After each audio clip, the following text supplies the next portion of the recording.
اعوذ باللہ من الشیطان الرجیم بسم اللہ الرحمن الرحیم لا يحب اللہ الجہر بالسوء من القول الا من ظلم وکان اللہ سمیعا علیما۔ میں نے جس آیت شریفہ کی تلاوت کی ہے وہ چھٹے پارے کی پہلی آیت ہے سورہ نساء کی۔ اس میں خداوند کریم ارشاد فرما رہا ہے کہ وہ ہرگز کسی کی برائی کو بلند آواز میں بیان کرنے کو پسند نہیں کرتا، سوائے اس کے کہ اگر کسی پر ظلم ہو رہا ہے تو ظلم کے خلاف بلند آواز میں بولا جائے تاکہ ظالم کو ظلم کرنے سے روکا جائے، ظالم کو شرمندہ کیا جائے اور مظلوم کو ایک حفاظت پیدا کرنے کے لیے لوگوں کو آگاہ کیا جائے کہ ظالم ظلم کر رہا ہے۔ ظلم کی تعریف کیا ہے؟ ظلم کی تعریف یہ ہے کہ میرا حق مجھے نہ دیا جائے، حکومت جو مراعاتیں دے رہی اس مراعاتوں سے مجھے استفادہ کرنے کا موقع نہ دیا جائے۔ ظلم کی تعریف یہ ہے کہ میرے لیے جو مدارس، میڈیکل کالجز، انجینئرنگ کالجز بنائے گئے ہیں میری ترقی کے لیے، مسلمانوں کی ترقی کے لیے، اس میں غریبوں کا ان کا حق نہ دیا جائے، یہ ظلم کی تعریف ہے۔ اور میرے آقا محمد رسول اللہ صلی اللہ علیہ وسلم ارشاد فرماتے ہیں کہ اگر ظلم ہو رہا ہے، اگر آپ کی قوت ہے آپ کے پاس تو آپ ہاتھ سے روکیں، اور اگر آپ کے پاس قوت اتنی نہیں ہے تو آپ زبان سے روکیں، زبان سے بیان کریں تاکہ لوگ جو جمع ہوں اور احتجاج کریں۔ اور پھر اگر آپ زبان سے بھی نہیں روک سکتے تو کم از کم دل میں برا کریں، دل میں برا سمجھیں۔ تو دل میں برا سمجھنے کی بات کیا ہے کہ اس کا ساتھ نہ دیں۔ تو آج جو جلسہ منعقد کیا گیا ہے انتخابی عنوان کے تحت ہے، تو آپ کو جو ہے اپنے حق کا، ووٹ کے حق کا استعمال کرنا ہے۔ تو ظالم کے حق میں ووٹ دینا گویا ظالم کا ساتھ دینا ہے، اور ظالم کا ساتھ دینا اس مجرم میں شریک کار رہنا ہے، اس جرم میں شریک کار ساتھ رہنے کے برابر ہے۔ ایک جگہ قرآن کریم میں ارشاد اللہ تعالیٰ فرما رہا ہے وَتَعَاوَنُوا عَلَى الْبِرِّ وَالتَّقْوَىٰ، تعاون کرو، ساتھ دو، ہاتھ بٹاؤ نیکی اور اچھے کاموں میں۔ یہ کہہ کر خاموشی اختیار نہیں کی، اللہ تعالیٰ نے اور آگے تنبیہ کر رہا ہے وَلَا تَعَاوَنُوا عَلَى الْإِثْمِ وَالْعُدْوَانِ، اور تعاون دراز مت کرو، ہاتھ مت بٹاؤ ظلم کے کاموں میں، برے کاموں میں۔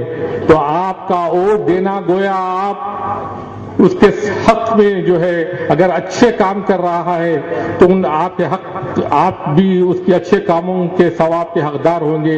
اگر آپ اس کے برے کام کر رہا ہے اور اس کی عادت اور فطرت ہی یہی ہے کہ آپ کا حق تلفی کرتا ہے، اس کے باوجود بھی آپ اس کے حق میں ووٹ دے رہے ہیں، تو آپ اس کے ظلم میں بھی آپ شریک کار ہے۔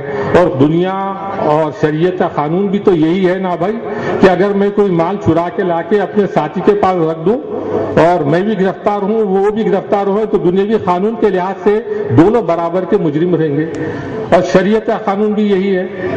تو میری گزارش یہ ہے کہ آپ اپنا ووٹ استعمال کرتے وقت پچھلے 15 سال کی کارکردگی کا آپ جو ہے امتحان لیں، جائزہ لیں، اور اس کے بعد اپنا ووٹ کا استعمال کریں۔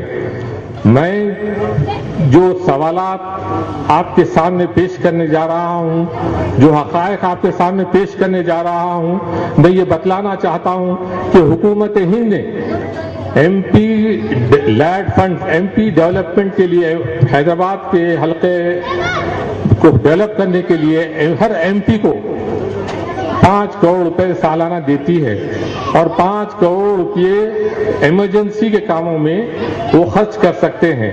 تو ان کاموں کے مدات میں ڈرینیج، پانی کی فراہمی، یا مدارس میں بیت الخلاء کی تعمیر، پینے کے پانی کا انتظام، تو یہ جو ہے 5 کروڑ روپے ہر سال دیے جاتے ہیں ایم پی کو۔ تو ہمارے ایم پی صاحب 2009 سے 14 تک انہیں 19 کروڑ روپے اجرا کیے گئے، اس میں سے صرف 6.5 کروڑ روپے انہوں نے خرچ کیا اور باقی کے 9.5 کروڑ روپے واپس کر دیے۔ ہم یہ آنکڑے رائٹ ٹو انفارمیشن ایکٹ کے تحت حاصل کیے، اور یہ وہ آپ کے سامنے ہیں۔ اگر آپ حضرات میں سے کوئی یہ جاننا چاہتا ہے تو یہ دیکھ لے کہ 19 کروڑ روپے اس میں سے صرف 6.5 کروڑ روپے خرچ ہوئے اور باقی حکومت کو واپس چلے گئے. اور آپ شہر میں ہر جا بجا دیکھ رہے ہیں کہ کام ہی ہماری شناخت ہے. ہر جگہ ہورڈنگ تشہیری بورڈ لگائے گئے ہیں کہ ہم کام کرنے والے ہیں. تو مجھے ایسا لگتا ہے کہ شہر میں سوائے جھوٹ کے شورے کے اور کوئی چیز نہیں ہے.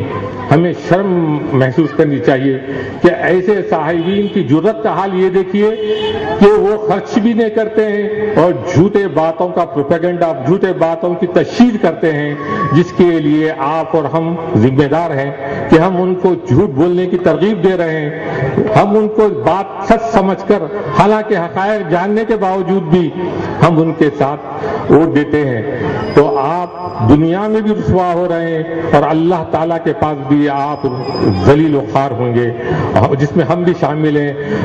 سکھلایا بھی یہ گیا ہے کہ آپ ایسے حاکم کے لیے دعا کریں کہ الہ العالمین ہم پر ایسے حاکم نازل فرما، ایسے حاکم مسلط فرما جو ہمارے ساتھ انصاف کریں، جو ہمارے ساتھ ہمارے حقوق کی تحفظ کریں. ایسے حاکم کو نازل فرما جو ہمارے حقوق کو غضب کرے، ہمارے حقوق کو کھا جائیں. دعا کرنے کی تاکید بھی کی گئی ہے. تو آپ اور ہم دعا کریں. اور میں تو یہ کہوں گا کہ اگر آپ یہاں اس جلسے میں آئے ہیں اس خیال سے کہ معلومات حاصل کر کر ہم ووٹ دیں گے، تو آپ کو یہ حق پہنچتا ہے کہ آپ جو ہے اللہ تعالیٰ سے 2 رکعت نفل اس دن فجر سے پہلے نماز ادا کریں اور دعا کریں کہ الہ العالمین ہمیں ایسی توفیق عطا فرما کہ ہم صحیح قائد کو چن سکیں، جو ہمارے ساتھ انصاف کر سکے، جو ہمیں حقوق دلا سکے.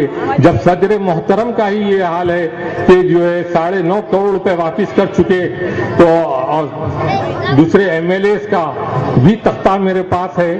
آپ حضرات میں سے اگر جو بھی جاننا چاہتے ہیں یہاں کے ذمہ دار حضرات سے، جیسا ہمارے بھائی صاحب ہیں سکندر مرزا صاحب، ان کے پاس سے بھی لے سکتے ہیں.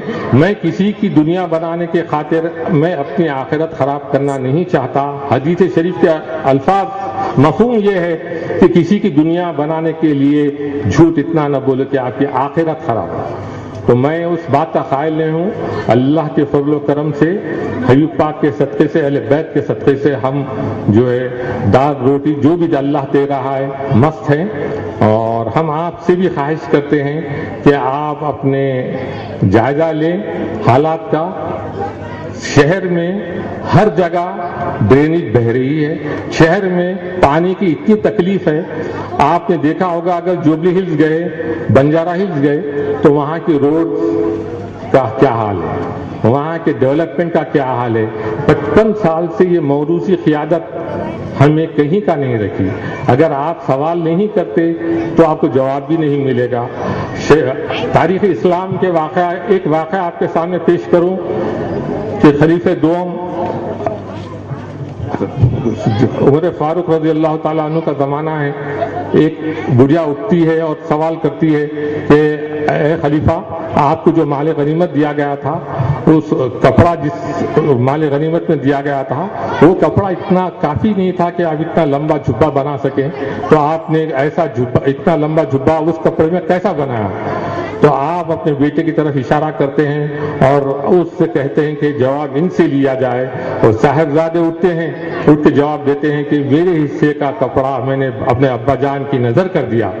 تو آپ دیکھیے کہ تاریخ اسلام میں، شریعت میں ہمیں کیا تعلیم دیتی ہے. آپ اپنے قائدین سے سوال کیجئے. آپ کو بھی حق پہنچتا ہے کہ تاریخ اسلام کی روشنی میں آپ اپنے قائدین سے سوال کریں. اب میں چونکہ یہاں کے امیدوار ڈاکٹر قائم خان صاحب آ چکے ہیں، میں آپ کے اور ان کے درمیان مزید رہنا نہیں چاہتا. ان خیالات کا اظہار کرتے ہوئے میں ڈاکٹر صاحب سے خواہش کروں گا کہ آپ ایسی نئی تاریخ قائم کریں کہ جہاں آپ ظلم کو روکیں، حقوق ہر شہری کو، آپ کے حلقے کے ہر شہری کو اس کا جائز حق دلانے میں آپ جستجو اور محنت